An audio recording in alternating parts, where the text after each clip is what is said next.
Hola Juvenal, ¿cómo Hola, estás? bien, bien, Odali. Qué bueno. Mira, muchas personas hoy en día dejan de creer en Jesús porque Dios no contesta sus oraciones. Cuando muchas de esas oraciones y pedidos lo único que harían es alejarlos de Dios. Y si nosotros nos vamos y nos fijamos en la historia de Jesús, en esos últimos días de su vida sobre esta tierra, nos vamos a dar cuenta que Él es el ser humano que más nos comprende. Y no solo eso, sino que Él dijo, por favor que pase de mí esta copa. Y también sufrió que Pedro lo negara y que Judas lo traicionara. Sí, efectivamente, Odali, Jesús nos entiende muy bien, a tal punto que Él comprendió la situación de Pedro, lo levantó posteriormente como un gran líder de la iglesia cristiana, y lo mismo hubiese sucedido con Judas si él no se hubiese quitado la vida y si se hubiese arrepentido de todo corazón. La verdad es que el amor de Dios sobrepasa todo entendimiento humano. Y Jesús nos ama tanto que Él dio su vida para que nosotros tengamos vida en abundancia. Te quiero invitar para que conversemos precisamente acerca de los últimos días de la vida de Jesús. ¿Qué te parece? Me parece extraordinario. Muy bien, amigos, estamos iniciando en este momento su programa Lecciones de la Biblia. Sean muy bienvenidos al estudio de hoy.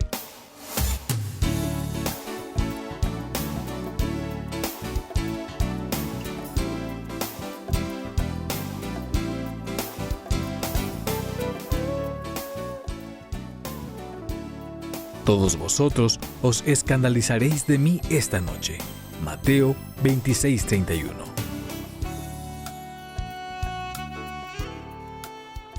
Apreciados amigos televidentes de Nuevo Tiempo, el canal de la Esperanza, estamos muy contentos de poder saludarles como equipo en nuestro programa Lecciones de la Biblia. Sean todos ustedes muy bienvenidos una vez más, y especialmente quienes se están integrando a la señal de Nuevo Tiempo en el día de hoy. Anhelamos de todo corazón que las bendiciones del cielo recaigan abundantemente en las vidas de todos y cada uno de nosotros, y también en la vida de nuestros invitados que están con nosotros en esta oportunidad. Vamos a presentarles. Tenemos a nuestra amiga Odali Mendoza. Ella es periodista. Bienvenida, Odali. Un Gracias. gusto que estés acá en Lecciones de la Biblia nuevamente. Sí, para mí también es un gusto y un placer poder acompañarles el día de hoy. Muy bien. Y tenemos también al pastor Hernán Amigo. Él es pastor de la Iglesia Adventista del distrito de Pedro Aguirre Cerda en la ciudad de Santiago de Chile. Así es. Así que muy bienvenido, pastor Amigo. Muchas gracias. Amigos, quiero invitarles en este momento para que busquemos la presencia de nuestro Dios en oración antes de que podamos abrir este libro sagrado, porque el tema de hoy es un tema tremendamente relevante, un tema muy sensible, porque habla acerca de los momentos finales de la vida de Jesús y las grandes lecciones que podemos obtener de su vida si detenemos nuestra atención con la ayuda del Espíritu Santo. Así que vamos a pedirle al pastor que nos guíe en oración y a los amigos que nos puedan acompañar también, para que de esta manera todos recibamos esta bendición. Vamos a orar.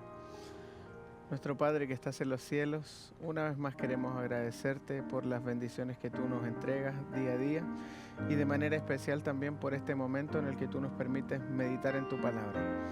Queremos pedir que al abrirla podamos encontrar que tú puedes hablar a nuestra mente, a nuestro corazón, y de manera específica también pedir que nos ayudes a entender lecciones importantes para nuestra vida. Gracias por todo, oramos por cada uno de nosotros en esta hora, y la bendición a través del Espíritu Santo para cada uno también, en el nombre de Jesús. Amén. Amén. Muy bien, ya lo habíamos dicho, queremos reiterar que vamos a hablar desde la perspectiva principalmente del evangelista Mateo, lo que sucedió previo a la muerte de nuestro Señor Jesucristo en la cruz del Calvario. Y bueno, hay varias cosas que hay que ver, Odali, Hernán, no solamente de la perspectiva de una realidad humana, sino que también cósmica, porque todo el universo naturalmente estaba centrando su atención especialmente en lo que estaba sucediendo con Jesús, un Jesús naturalmente hecho hombre, participando también de momentos muy críticos y que ponían en riesgo la salvación del ser humano. A ese punto realmente llegaba este instante tan importante de la vida de Jesús. Comencemos entonces, ¿qué les parece? A hablar acerca de lo que sucedió. Y se dice claramente que uno de los elementos muy importantes dentro de los acontecimientos finales, y con todos los personajes principales ahí participando, es precisamente el libre albedrío que Dios nos dio. La capacidad de poder escoger. Esa capacidad tuvo distintos resultados en distintas personas dependiendo de sus propios intereses. Incluso el propio Señor Jesús tuvo que decidir si Él seguía adelante con este plan salvífico para el ser humano o detenerse, ascender al cielo y simplemente la humanidad hubiese quedado perdida por la eternidad. ¿Qué te parece esto? Dale, comencemos contigo. Esa es la parte que más me emociona, ver cómo Jesús también tuvo que decidir y tuvo el libre albedrío de decir, bueno, sí, voy a salvarlos, porque nunca lo había pensado de esa manera, de que Él también tomó una decisión, no era simplemente que Él decía, sí, voy a ir a morir por el ser humano, porque vemos cómo Él, en 3 ocasiones, Él le pide al Padre lo mismo, que también vamos a más adelante a pedirle al pastor que nos ilustre por qué 3 veces. ¿Por qué 3 veces hace Jesús lo mismo? Y si Él pudo, pues yo creo que todos nosotros también podemos tomar buenas decisiones. O sea, llega al punto la situación tan crítica que Él pide que la copa, ¿cierto?, que Él tenía que beber, hubiese pasado sin que tuviese precisamente que pasar por la experiencia. Sin embargo, Él sabía que había algo más fuerte, que era el amor precisamente por el ser humano, que lo llevó a pasar por esta experiencia. Bueno, hay mucho que decir en este sentido, Pastor Hernán. Indudablemente de la experiencia personal podemos ir sacando provecho porque lo que pasó allá y entonces repercute hoy y ahora. Claro que sí. Sin duda que fue un momento crucial dentro de la vida de Jesús y vemos nosotros que de Él dependía toda la humanidad. Por ende no era un plan, y siempre pienso esto, yo creo que el pecado nunca sorprendió a Dios. Dios conocía lo que iba a ocurrir y mucha gente siempre me pregunta, me dice, pastor, pero si Dios sabía lo que iba a pasar, ¿para qué creó al hombre? ¿Para qué le colocó esa prueba si Él sabía que iba a fallar? Finalmente hay cosas que no vamos a comprender. Podemos llegar quizá a nuestras propias conclusiones y satisfacer nuestra credulidad en cierto modo, o nuestra credibilidad, esa es la palabra. Van a haber cosas que no vamos a poder comprender a simple vista, pero sí tenemos que tener algo muy en claro. Jesús había decidido salvar a la raza humana y eso significaba que Él tendría que pasar o tendría que pagar algún precio y el precio fue su vida. Por ende, voluntariamente en ese momento Él también, siendo 100% humano, 100% Dios, debía esa parte humana morir.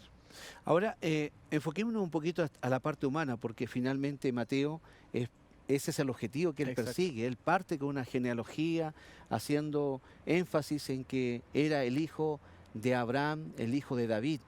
La parte humana era muy importante, sobre todo porque el auditorio que él tenía o los lectores eran judíos y no creían de buenas a primeras que quien estaba presente ahí en el escenario de la época y del momento era precisamente el Hijo de Dios. Ahora, enfocándonos en la parte humana, él manifestó una voluntad clara y definida con respecto a lo que tenía que ser, pero era una voluntad que podía en algún momento claudicar. Nos ha pasado tantas veces a nosotros, Sí, ¿cierto? muchísimas. Humanamente, ¿cuántas veces hemos decidido, sobre todo al inicio de un año, que vamos a, por ejemplo, estudiar regularmente las Sagradas Escrituras, nos vamos a levantar temprano, Vamos a hacer ejercicio. vamos a hacer ejercicio, vamos a alimentarnos sanamente, pero al correr del tiempo, de algunos días y meses, decaen estas decisiones, la voluntad flaquea.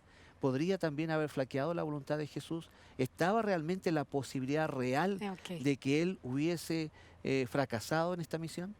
Como ser humano sí, pero también hay que ver que ese ser humano tenía muy claro y bien definido para qué estaba en este mundo. Entonces, eso fue lo que hizo la diferencia entre Jesús y lo que puede suceder con cualquier otro ser humano, que Él era totalmente humano, al igual que tú y que yo. Si nosotros vemos la realidad de hoy en día, nosotros con el trabajo, con hay que llevar a los niños al colegio o hay que hacer esto, esto, otro. Vivimos en un mundo de caos donde quizá el tiempo es nuestro peor enemigo. Si pudiéramos quizá separarnos un poquito de esa realidad y dedicar realmente tiempo a buscar a Dios, a poder entrar en un diálogo con Él donde nosotros sintamos que Dios nos habla de forma personal. Y escuchaba a un pastor muy querido por mí que nos dictaba unas clases hace algún tiempo atrás, nos decía, tú no puedes salir de tu casa como pastor si no has escuchado la voz de Dios. Y siento que eso es una realidad no solamente porque yo soy pastor, sino que tiene que ser una realidad para cada creyente, cada cristiano. Y a mí me llama mucho la atención. Creo que es una de las cosas que Jesús hacía. Y lo otro es que al mantenerse él unido con el Padre constantemente, su voluntad era mucho más firme que la de cualquiera de nosotros. Ahí estaba realmente el secreto. Exacto. La conexión, la dependencia permanente. Y esa lo es la que palabra. no pasa habitualmente con nosotros. Sí, esa es la palabra que tú usaste, se me había perdido. Dependencia. Dependencia. A pesar de que Él era Jesús, Dios, y que estaba a la misma altura del Padre, cuando Él asumió esa condición humana, la Biblia me menciona, y el libro de Juan, por ejemplo, menciona de que en algún momento Jesús dependía al parecer del Padre y hablaba las palabras del Padre, pero son uno en esencia. Por ende, Jesús depende en cierto modo en su condición humana del Padre. Tomamos quizá como base que nosotros debiéramos ser ejemplo o seguir el ejemplo de Cristo más bien. Avancemos un poquito en el tema de los momentos especiales, solemnes que Cristo vivió. Sabemos que dentro del contexto de la cultura judía las mujeres no gozaban precisamente de todo el respaldo, el reconocimiento adecuado. Muchas veces los mismos judíos y especialmente dirigentes oraban y agradecían a Dios porque no habían nacido gentiles ni mujeres. A ese punto llegaba el grado de, no voy a decir desprecio, pero sí minimizando lo que la mujer era. Y en este sentido creo que Jesús vino a marcar también una gran diferencia, Odaly, porque hubieron mujeres claves que tuvieron una participación vital y que así como había muchos que desanimaban a Jesús o tendían a hacerlo, lo reprochaban, el enemigo mismo estaba constantemente atacando allí, mira cómo vas a poner en tela de juicio, tú te puedes perder por la eternidad. Era aterrador para él pensar que se desconectaba del Padre. Ahora, sin embargo, recibió palabras de ánimo, a veces de personas menos pensadas, o que pudiésemos menos imaginar. Y aquí tenemos una actitud que es catalogada como una obra hermosa por parte de una mujer que hace un acto bien especial. Me gustaría que tú nos contaras un poquito y qué te pareció en tu perspectiva de mujer que esta otra mujer haya hecho esto. Bueno, yo creo que ella debió haberse sacrificado muchísimo. ¿De quién estamos hablando primero? De María. María. Ella, si lo traemos a nuestros tiempos, quizás gastó 1 o 2 o 3 sueldos, dependiendo de la moneda de nuestros países, si están muy devaluadas o no. Ella gastó esa cantidad de dinero, así que piensa cuánto ganas al mes. Y probablemente eso fue lo que ella invirtió, porque no gastó. Exactamente. Ella invirtió en un regalo a Jesús. ¿Por qué? Porque seguramente ella había escuchado a Jesús hablar que cuando se te perdona mucho, das mucho. Entonces también algo que me impacta de ella es cómo pudo darle todo lo que tenía a Jesús con ese bálsamo que ella utilizó para ungirlo en ese momento, y que ella lo hizo como con un espíritu de un agradecimiento tan profundo. Ya me la puedo imaginar con su cabello largo, se lo suelta y empieza a ponerle el bálsamo a Jesús. Luego va a sus pies y con su cabello se lo seca. O sea, debió haber sido algo espectacular ver a María realizando ese acto de amor. Tiene que haber asombrado a Claro, todos ahí. por eso no Nadie pas- quedó indiferente. O sea, aparte de que seguro el olor era exquisito, también todo lo que ella hizo para echar el perfume en Jesús, también fue Ahora, espectacular. Odali no para en palabras de, eh, digamos, de felicitaciones, digámoslo así, de elogio hacia esta mujer, y creo que las compartimos plenamente, porque fue una mujer valiente también en Claro. hacer aquello.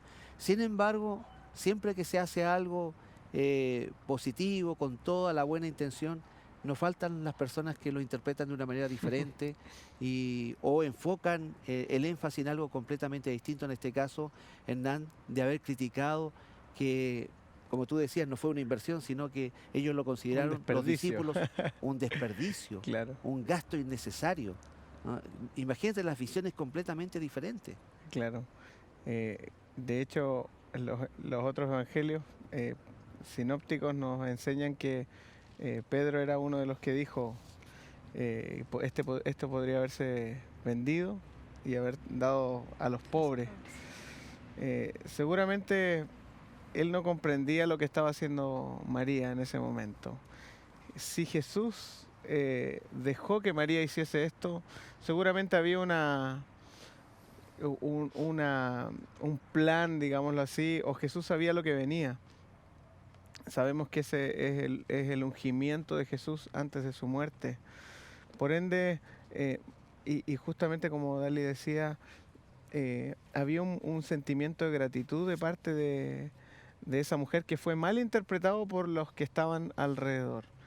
Normalmente nos Había pasa mucho prejuicio. mucho prejuicio, y de hecho normalmente a nosotros nos pasa como cuando nosotros asistimos a la iglesia, por ejemplo, constantemente la gente nos llama con algunos seudónimos o algunas palabras que son casi despectivas, porque no entienden el por qué nosotros hacemos eso, porque para ellos no es normal. Seguramente para los discípulos en ese entonces no era normal lo que estaba haciendo la mujer, dada la connotación cultural que existía en relación a eso, y también que era un perfume de gran precio. De hecho, quizás me recuerdo una de las clases en la Facultad de Teología y mencionaba que era el sueldo de un año. El sueldo de un año era el que estaba ahí de ella en su trabajo, y ella lo entre comillas, desperdició, como decía este discípulo, ¿verdad? Muy bien, amigos, vamos a seguir compartiendo con ustedes en lecciones de la Biblia. Tenemos mucho más que decir, que abordar. El evangelista Mateo nos entrega mucha información, algunas de ellas indudablemente muy relevantes para nuestra vida. Así que les invitamos para que permanezcan en nuestra sintonía. Ya volvemos junto a ustedes en lecciones de la Biblia.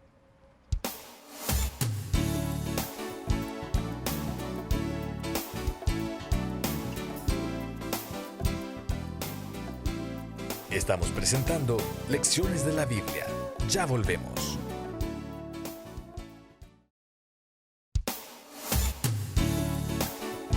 Estamos presentando Lecciones de la Biblia.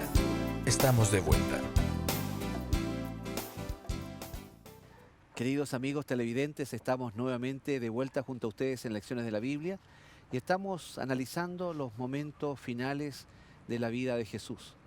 Y la verdad es que cuando uno aprecia cada uno de los eventos, de los momentos ocurridos, se sorprende de la profundidad de lo ocurrido y cómo esto también afecta directamente nuestras vidas. Y por supuesto el Señor desea que esto se constituya en un avance de nuestra fe y de nuestra confianza en lo que Jesús hizo por nosotros en la cruz del Calvario. Bueno, yo quisiera invitarles, Odali, Hernán, para que nosotros analicemos un poquito el hecho de que muchas veces cuando estamos al final de nuestra vida, si tuviéramos que saber qué es lo que vamos a decir precisamente en los últimos momentos, seguramente más de alguien tendría una actitud o una expresión distinta o diferente dependiendo de la vivencia que esté pasando en ese instante en relación con su familia o otro tipo de situaciones. Pero ya que estamos hablando de los últimos momentos de la vida de Jesús, quiero invitarles, porque nuestra periodista Carmen Gloria, de Nuevo Tiempo. Ella salió también a la calle como habitualmente lo hace e hizo una pregunta muy interesante y también las respuestas no fueron menos interesantes que la pregunta. Escuchemos lo que vamos a continuación a ver. Los grandes personajes de la historia, antes de morir, se despidieron con frases que han hecho reflexionar a varios. He ofendido a Dios y a la humanidad al hacer tan poco con la vida, dijo Leonardo da Vinci antes de cerrar sus ojos. Por su parte, Jesús, el gran maestro, afirmó: consumado es. Las últimas palabras de una persona reflejan su verdadera identidad. ¿Qué harías o le dirías a tus amigos y enemigos si supieras que te quedan pocos días de vida? Es lo que le preguntaremos en esta oportunidad a nuestros televidentes.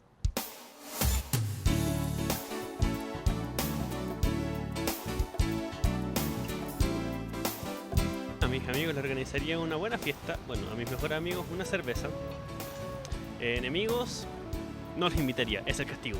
Que trataran de pasarlo conmigo, a mis amigos por lo menos, y a mi enemigo trataría de no verlo. Que los perdono, no, nada más, pero no puedo decir nada más. Más que nada aprovecharía de disfrutar lo poco que quede. Que los quiero, o sea, más que decirles pasaría más tiempo con ellos tal vez. A mis amigos les diría que los quiero mucho y que siempre los voy a recordar. Y a mis enemigos los perdono porque no soy mala. ¿Qué les parece? Creo que todos en algún momento, tarde o temprano, vamos a vernos confrontados a esta pregunta. ¿Qué le diríamos a nuestros seres amados si estuviéramos ya en el ocaso de nuestra existencia, últimos minutos tal vez? Las respuestas fueron interesantes. Diferente, sí. Hasta qué se le diría o no se le daría a los enemigos, ¿verdad? Claro, algunos fueron bien tajantes. Sí, Respecto como el de- joven que dijo, bueno, a mis amigos le daría algo y a los otros no. Pero bueno, sabemos que muchos de nosotros no les vamos a dar eso a nuestros amigos tampoco, que mencionaba la cerveza. Pero es bueno recalcar que cada uno de ellos tenía muy claro eso, de qué le voy a dar a mis amigos, qué a mis enemigos. Me encantó la respuesta de la señora que dijo, como yo no soy una persona mala, voy a perdonar a mis enemigos. Exactamente, o sea, ella no desperdició, por lo menos en perspectiva, que ese momento era un momento también para estar a cuentas con los semejantes.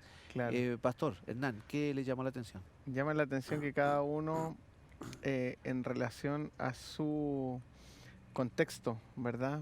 Cultural, social, familiar, quería hacer algo para sus amigos. Si fuese un amigo decía voy a hacer esto y mencionaba, como decía Dali, le daría una cerveza. Quizá tiene una connotación dentro de ese contexto valiosa para él. Me imagino que cada uno de nosotros daría lo mejor de sí, por decir algo. Y dentro de las respuestas llamó mucho la atención lo que mencionaba Dali. Perdonaría a todos mis enemigos. Claro. Bueno, y de partida también hay que decirlo que nosotros abogamos por la vida absolutamente sana. ¿Ah? Claro. Y desde esa perspectiva, obviamente cualquier cosa que obstaculice de alguna manera nuestra salud, debiéramos mantenerla de lado. Pero interesante, amigos, que cuando Jesús sabía que ya le quedaba poco tiempo en esta tierra antes de morir, Él tuvo un momento muy especial con sus discípulos que no podemos pasar por alto, ¿no? Él celebró la Pascua. Y eso tiene un trasfondo muy interesante, Odali, en relación a lo que ocurrió con el pueblo de Israel cuando allí en Éxodo se narra, ¿cierto?, una historia de redención, una historia de liberación que tenía o que marcó un hito muy importante para el pueblo de Israel y que era un privilegio poder recordar periódicamente a través de lo que se llamaba la Pascua. Cuán impactante era para el pueblo poder participar en esta ceremonia tan vital para sus vidas, especialmente desde la perspectiva espiritual. Sí, era cuando ellos fueron sacados de Egipto, fueron liberados. Era lo que también Jesús estaba celebrando con sus discípulos. En ese momento Él quería hacerles como recordar por qué era que Él iba a venir, para qué Él vino y por qué Él iba a morir también. Que era hacer un pacto con nosotros. Una alianza entre el pueblo y Dios. Claro, entonces él ahí hasta les hace una promesa súper linda, que de ese fruto él iba a tomar con nosotros nuevo, cuando viniera ese momento. Bueno, ahí hay un punto bien importante porque nos trasladamos en la historia, ¿cierto? Al momento cuando Cristo, de una manera mucho más profunda, participa ahora de la Pascua e incluso utiliza los elementos del pan y del vino como símbolos claros, definidos de su cuerpo y de su sangre, que iba a ser tanto su cuerpo entregado por nosotros y su sangre vertida también en favor nuestra. Qué importante es esto, porque esto es lo que se cataloga ahora como el nuevo pacto. ¿Era un pacto distinto? ¿Falló el otro pacto? ¿O es un pacto que tiene una profundidad y un alcance mucho mayor que la que tuvo para el pueblo de Israel? Hagamos un paréntesis antes de comenzar con el pacto, ya que mencionaste, Juvenal, el vino, y hablamos de la cerveza anteriormente. Mencionar que el vino, cuando la Biblia habla de vino, se está refiriendo al jugo puro de la uva, ya de la vid. No existe fermento. De hecho, el pan era sin levadura también para no fermentar, porque el fermento era símbolo del pecado. Qué bueno hacer esa acotación. Exacto. Para que no se confunda uno respecto a qué podría, digamos, en qué consistía efectivamente en este caso el vino. Exacto. Mucha gente dice, pero si en la Biblia toman vino, decía, en realidad cuando habla de vino se está refiriendo a eso, al jugo puro de la vid. Si no habría contradicción con las advertencias que la misma Biblia hace en relación a lo peligroso que es el vino. Justamente. Ahora Volviendo volvemos entonces al tema del nuevo pacto. Claro, si nos damos cuenta, la Biblia está plagada de llamados de Dios a su pueblo, ¿verdad? Vemos desde el Edén a Dios llamando a Adán y Eva después del pecado. Más adelante vemos al pueblo de Dios alejándose. Cuando Moisés está, ¿verdad?, a punto de recibir los 10 mandamientos, el pueblo se alejó, Dios llamó nuevamente a través de las tablas de la ley, etcétera, etcétera. Y así sucesivamente el pueblo se aleja, Dios lo llama. El pueblo se aleja, Dios lo llama. Constantemente había una promesa y siempre partía Dios en primer lugar a buscar a su pueblo, siendo que Dios era quien debía estar ofendido por lo que el pueblo estaba haciendo. Pero a pesar de eso, Dios, cierto, iba en busca de su pueblo. Hay un pacto que se menciona en el Antiguo Testamento, que se hace de hecho en el Antiguo Testamento, y que es que Dios va a ser el Dios de su pueblo, que va a estar ahí con ellos, que va a colocar leyes específicas y puntuales para que ellos puedan vivir una vida llena de felicidad. El pueblo se aleja de eso y Dios constantemente vuelve a hacer un nuevo pacto. El libro de Jeremías, por ejemplo, habla acerca del nuevo pacto. Y aquí Jesús vuelve a reiterar ese concepto del nuevo pacto. Y lo recuerda en un contexto también bastante personal. Recordemos la Santa Cena o la última cena de Jesús con sus discípulos. Fue un momento cúlmine dentro de la vida de Jesús. Estamos analizando los últimos días de Jesús antes de su muerte y resurrección. Por ende, era un momento personal donde Él les dice, miren, hay un nuevo pacto, este es un nuevo pacto que yo voy a hacer con ustedes, esto simboliza tal cosa, esto simboliza tal cosa, esto lo vamos a volver a hacer, pero de una forma diferente cuando yo vuelva a buscarles. El nuevo pacto, según lo que la Biblia me señala, es algo más amplio. Dice el libro de Jeremías que Jesús ahora se encargaría de manera puntual en colocar las leyes, los 10 mandamientos, en otras palabras, en nuestra mente, en nuestro corazón, para que para nosotros, si hay un pequeño esfuerzo, sea fácil, digámoslo así, entre comillas, fácil, el poder seguirlo. Dentro de un contexto sabemos que esto se ha perdido con el tiempo, pero está ahí. Cuando nosotros, y de hecho está comprobado de que los bebés cuando nacen, si nosotros dejásemos que los bebés se criaran solos o que nosotros como seres humanos creciéramos solos sin ningún tipo de influencia de ningún tipo, serían personas que conocerían o tendrían pequeños atisbos en relación a la ley de Dios. Bueno, y de acuerdo a las palabras ya mencionadas, inevitablemente este pacto, que ahora es un nuevo pacto que Cristo profundiza plenamente desde la perspectiva de lo espiritual y a la vez también de lo que esto significa para nuestra salvación. Es interesante, Odali, cómo Jesús nos invita a que nosotros participemos de esta experiencia. De hecho, la iglesia constantemente está realizando esta actividad solemne, sagrada, para que podamos renovar nuestra experiencia de fe en este peregrinar hacia el encuentro con el Señor. Y tú mencionabas algo muy importante que sería bueno resaltar. Esto no solamente tiene un fin al momento que lo vivimos como una experiencia eclesiástica, sino que tiene una proyección hacia la eternidad, porque Él nos invita a que participemos de esta experiencia cuando lo bebamos nuevo, cuando Él venga Cuando y estemos podamos en el reino, participar cuando exactamente estemos en el reino. de su Padre. Bueno, es que Mateo 26, 29 dice, cuando Jesús les dice a los discípulos que no beberá del fruto de la vida, ese día en que lo beba nuevo con vosotros en el reino de mi Padre. Pastor, usted lo tiene Sí, lo leo ahí. así, dice. Y os digo que desde ahora no beberé más de este fruto de la vid, hasta aquel día en que lo beba nuevo con vosotros en el reino de mi Padre. Sí, porque Dios quiere todo nuevo para nosotros. Un nuevo cielo, una nueva tierra, todo lo quiere nuevo. Y nos va a decir, lo beba nuevo con vosotros en el reino de mi Padre. Porque normalmente nosotros creemos que dice de nuevo, pero es nuevo. ¿Qué quiere decir esto también? Que el Señor está haciéndonos una invitación para que podamos vivir eternamente con Él.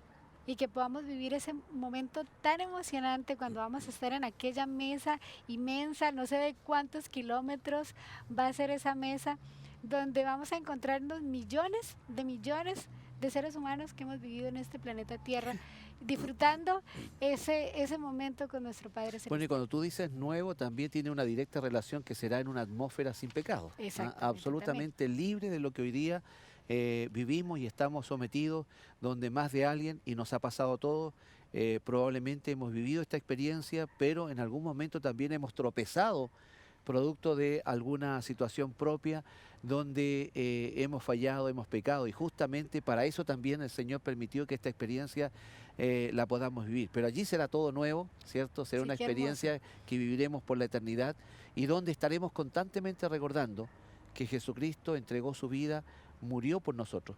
Y fíjense que a propósito de eso, si hay un momento que impacta de sobremanera, y cada vez que meditamos en esto más profundamente con la ayuda de nuestro Dios a través de su Espíritu, nos asombramos por el sufrimiento que Jesús tuvo que pasar allí en el huerto de Getsemaní, ¿ah?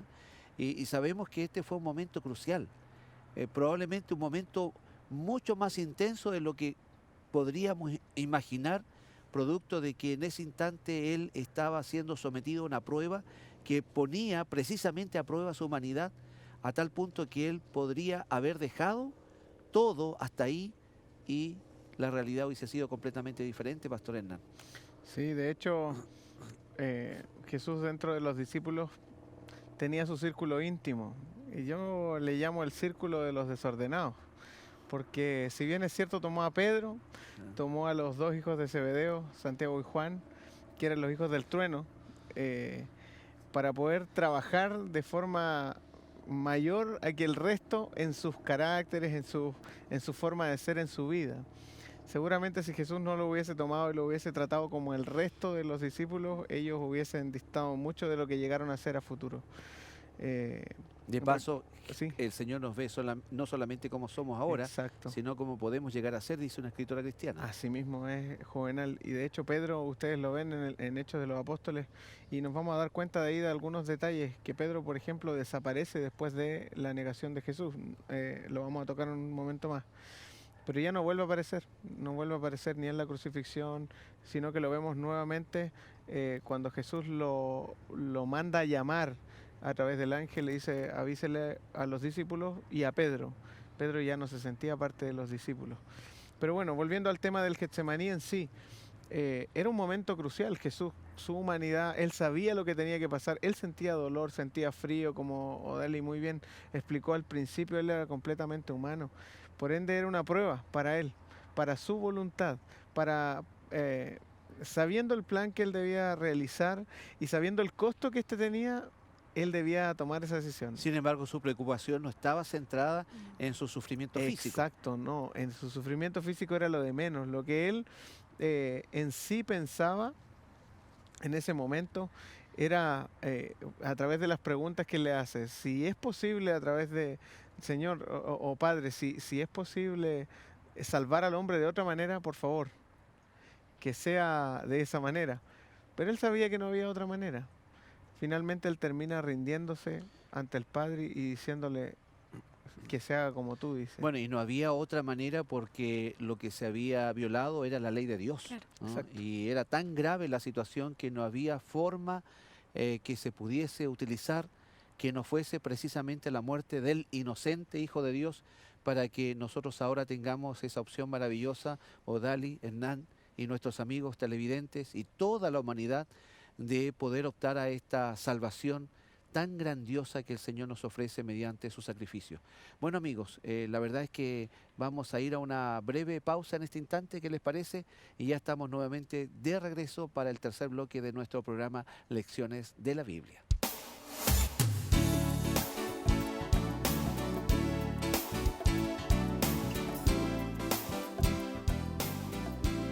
Estamos presentando Lecciones de la Biblia. Ya volvemos.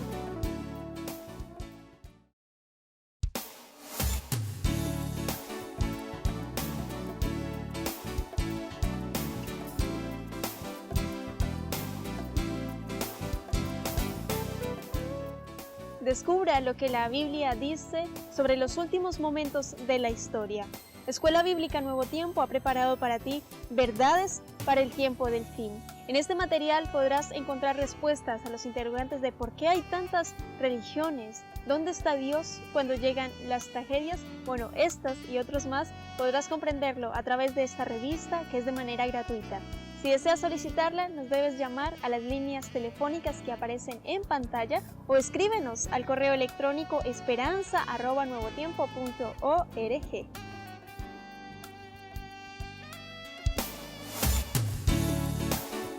Estamos presentando Lecciones de la Biblia. Estamos de vuelta.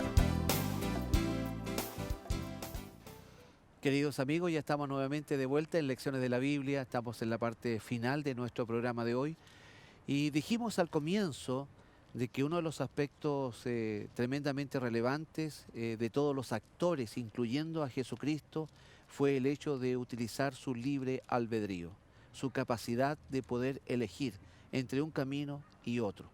Bueno, y aquí es inevitable que nosotros podamos comentar el contraste entre la situación de Judas y de Pedro. Situaciones por momentos muy similares, pero con un destino diametralmente opuesto. Y aquí quisiera hacer énfasis porque en el caso de Judas particularmente es un caso muy triste, porque si esto que vivió él no lo hubiese vivido, sino que él hubiese muerto antes de esta última semana, probablemente hubiese quedado como héroe. Claro. Como cualquiera de los o discípulos. como cualquiera de los demás discípulos.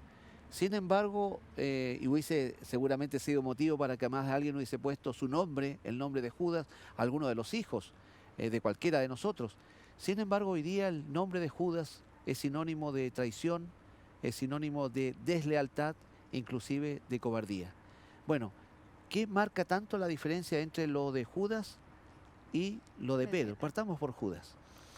Uy, Judas, el tesorero del grupo, llevaba la alforja, dice los evangelios, era el encargado de la economía ahí dentro del grupo de los Por discípulos. lo tanto, un ¿verdad? hombre con mucha capacidad. Más De estudiado. hecho, era el más capacitado para hacer esa labor. El resto era, recordemos así brevemente, pescadores, uno que otro ahí publicano, caso. ¿cierto?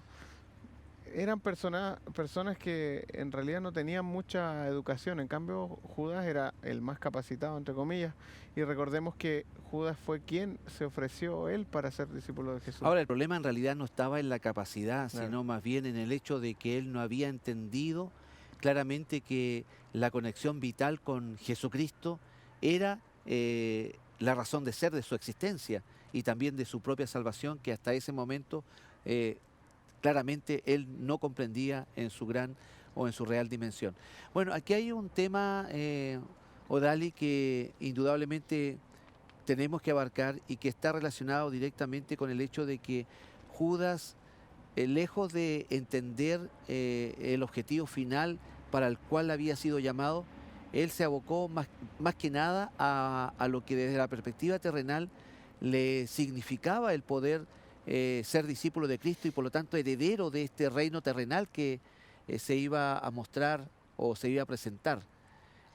¿Cómo ves tú esto? En realidad, el problema, ¿dónde radica? ¿Dónde falló fundamentalmente en este caso Judas que lo llevó a este triste final? Bueno, en Juan 6:70, que dice de la siguiente manera, el pastor le tiene... Dice, Jesús les respondió, ¿no os he escogido yo a vosotros los 12 y uno de vosotros es diablo? También está Lucas 22:3, que también habla algo de Judas. Dice, y entró Satanás en Judas, por sobrenombre Iscariote, el cual era uno del número de los 12. Hay algo ahí en la vida de Judas que no estaba bien. Judas deja que Satanás entre a su vida. ¿Y cómo podrías tú, yo o cualquiera de nosotros que estamos acá, dejar que Satanás entre a nuestra vida? Acariciando un pecado. Bueno, ¿qué es acariciar un pecado? Bueno, dejar que algo que sabemos que no debemos hacer siga viviendo en nuestro carácter. Que nuestro carácter no se amolde al carácter de Jesús. Es ahí cuando nosotros estamos dejando que rasgos de carácter negativos se queden en nuestra vida, entonces Satanás por ahí aprovecha y entra en nuestro diario vivir, O sea, porque él no puede entrar así nomás. probablemente, y aquí estamos especulando por supuesto, pero algo había en Judas que él no había resuelto y que no le permitía vivir o entregarse completamente al Señor como finalmente lo hizo Pedro y lo hicieron los demás discípulos. Podríamos decir que tal vez es el amor al dinero, porque ya vimos anteriormente que él se queja por lo que María invirtió en el bálsamo de Jesús y luego viene acá y vende su alma por 30 piezas de plata, porque entrega a Jesús por 30 piezas de plata. Entonces por ahí podríamos como que decir que por ahí va la situación. Ahora me llama poderosamente la atención porque Judas adopta una especie de caudillismo, ¿cierto? Llevando a un grupo importante de personas, soldados en este caso, para poder prender a Jesús. Y la verdad es que yo creo que a lo mejor fue una de esas tantas veces donde él sintió que estaba siendo seguido, ya no era seguidor, tenía poder, tenía esa capacidad que tanto probablemente también había admirado en Cristo. Sin embargo, qué triste es la situación, porque finalmente se puede ver, Hernán, de que lo seguían por un motivo particular, pero cuando ya este motivo no existía, cuando ya él, cierto, no tenía servía. nada, no servía, Claro. fue prácticamente desechable. Y producto de lo mismo ahora se siente totalmente solo, ya no encuentra salida, ve que su fin es inminente, se siente también de alguna manera debilitado por el pensamiento de que su maestro ya no seguía adelante con lo que él había idealizado y finalmente toma esta drástica decisión. ¿Qué situación que puede también volver a repetirse y de hecho ha sucedido en la vida de muchas personas? Sí, es increíble esa situación o ese momento culmina en la vida de Judas, porque de ahí se va a desatar lo que él era o en ese momento él demuestra quién era realmente. Hay algunos teólogos que mencionan en relación a eso y dicen que Judas estaba esperando que Jesús se manifestara tal cual como él pensaba que podía ser. Creían que, o él quería creer que Jesús en ese momento se iba a revelar, iba a derrotar a todos inmediatamente e iba a levantar su reino terrenal. Incluso hasta eso pensaba, o dicen algunos teólogos que Judas hizo eso con Jesús para que Jesús se manifestara en poder y majestad. Como ayudándole. Claro, te voy a ayudar y te voy a llevar para que tú te manifiestes y manifiestes todo tu poder. Esa es una de las posturas que hay. Pero sabemos que hoy en día, así como Judas, en nosotros también puede haber un dejo quizá de orgullo en cierto modo, o quizá decir yo puedo solo. Y de hecho es uno de los pensamientos posmodernos. Tú puedes hacerlo, tú puedes, no necesitas de nadie más. El poder está en ti, tal vez. Eso, por ahí va la cosa. El poder está en ti. Judas, yo creo que en cierto modo se sintió bien con lo que estaba sucediendo. De hecho, esas 30 monedas de plata eran la nada en relación a lo que él estaba haciendo y finalmente su condición en ese momento se define en qué bando estoy, cómo soy realmente, y de ahí en adelante la vida de Judas, claro, fue un desastre hasta su muerte. Exactamente. Bueno, y aquí hay un punto bien importante que tal vez no hemos tratado y que es importante mencionar también, es el hecho de que muchos piensan de que Judas estaba predestinado para vivir esta experiencia, que su libre albedrío en realidad no existía. Sin embargo, sabemos que nuestro Dios tiene el conocimiento anticipado de los hechos. Él respeta la decisión de cada uno.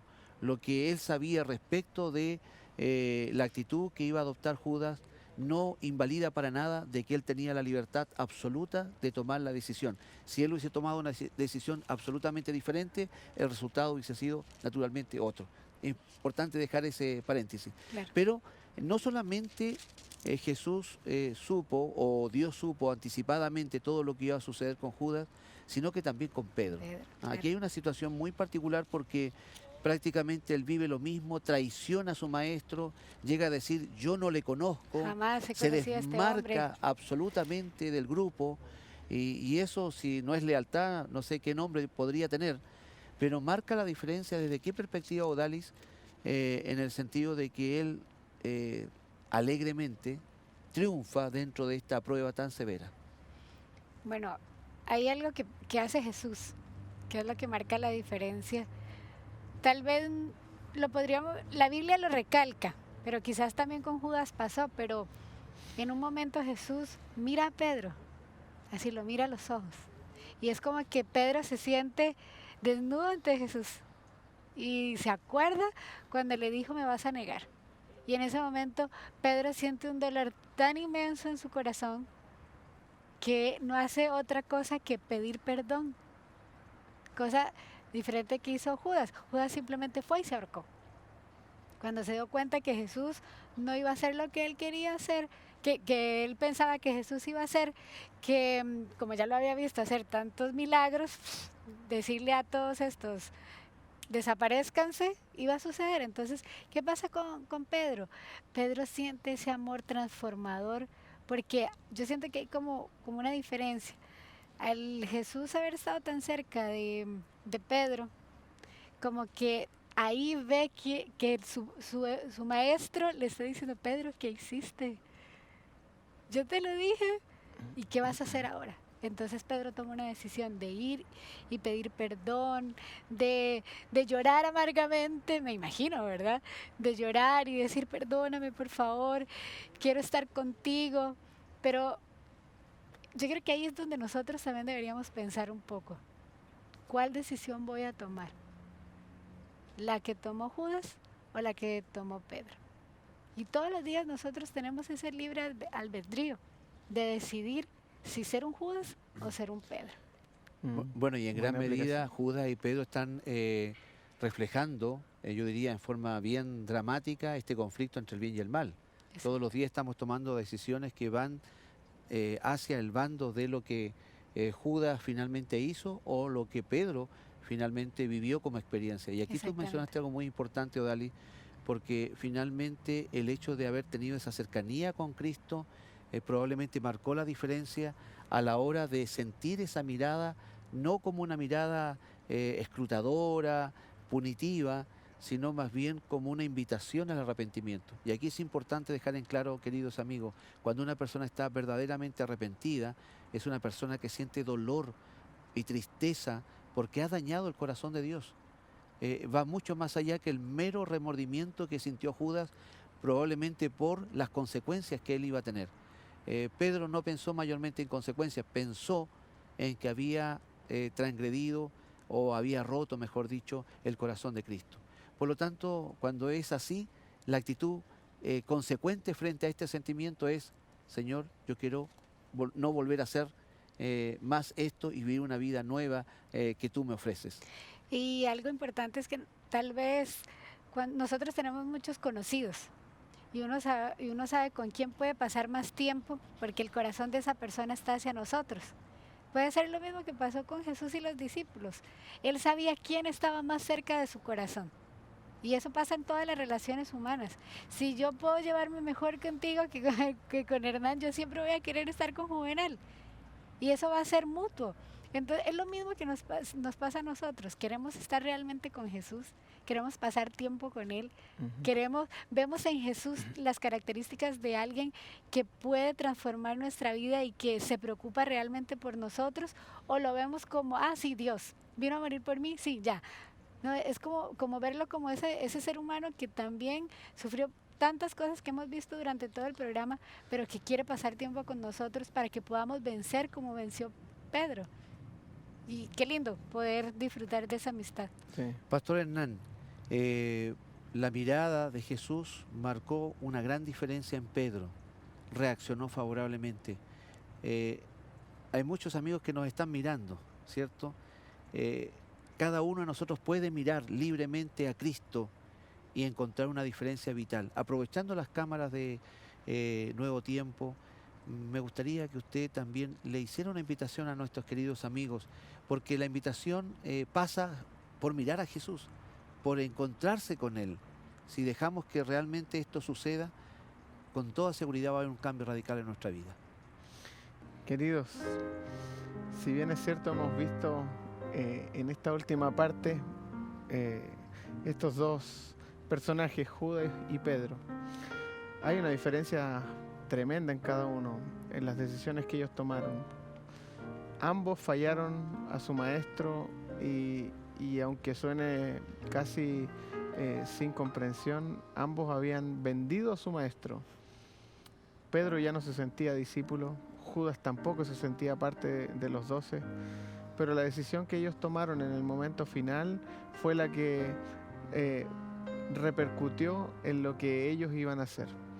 Nosotros perdemos, y yo les mencionaba hace un rato atrás, perdemos de vista a Pedro y a Judas después de ese pecado, digámoslo así, cuando vendió a Jesús Judas, y en el caso de Pedro, cuando Pedro le niega por tercera vez, le niega ya renegando y casi con improperios. Pedro no se siente discípulo de Jesús, pero esa mirada de Jesús, esa mirada cariñosa, es la que Dios quiere mostrarte a ti también. Dios no piensa lo peor de cada uno de ustedes. Dios piensa que tú puedes llegar a ser un gran hijo de Él. Y todos tenemos la oportunidad de serlo, pero la decisión es nuestra. ¿Seremos como Judas o seremos como Pedro? Pedro no fue el mejor ejemplo. De hecho, durante la vida de Jesús cometió muchos errores. Pero la diferencia estuvo en el final. Él supo qué decisión tomar y por ende, Él tomó la mejor decisión, que fue seguir a Jesús a pesar de su pecado. Si tú quieres seguir a Jesús, yo quiero invitarte a que tú puedas orar conmigo en este momento. Vamos a inclinar nuestras cabezas, cerrar nuestros ojos para orar. Señor, gracias por estos ejemplos, gracias por esta lección y sin duda que deseamos tomar la mejor decisión. Pedro, aunque no fue el mejor de los discípulos, tomó la decisión de seguirte a pesar de las falencias que él tenía. A pesar de nuestras falencias, también queremos seguirte, Dios. Permítenos hacerlo de una manera especial y que tú nos hagas sentir como tus hijos especiales también. Bendícenos en este momento, acompaña a cada televidente, lo pedimos por Jesús. Amén. Amén. Bien, amigos, estamos finalizando de esta manera Lecciones de la Biblia. Creemos que es la manera ideal. Dios quiere bendecirnos grandemente y gracias también por haber estado en sintonía junto a nosotros. Será hasta la próxima vez. Gracias también a los invitados que han estado. Odali, muchas gracias. También Pastor Hernán. Y será hasta la próxima vez cuando nos volvamos a encontrar en Lecciones de la Biblia.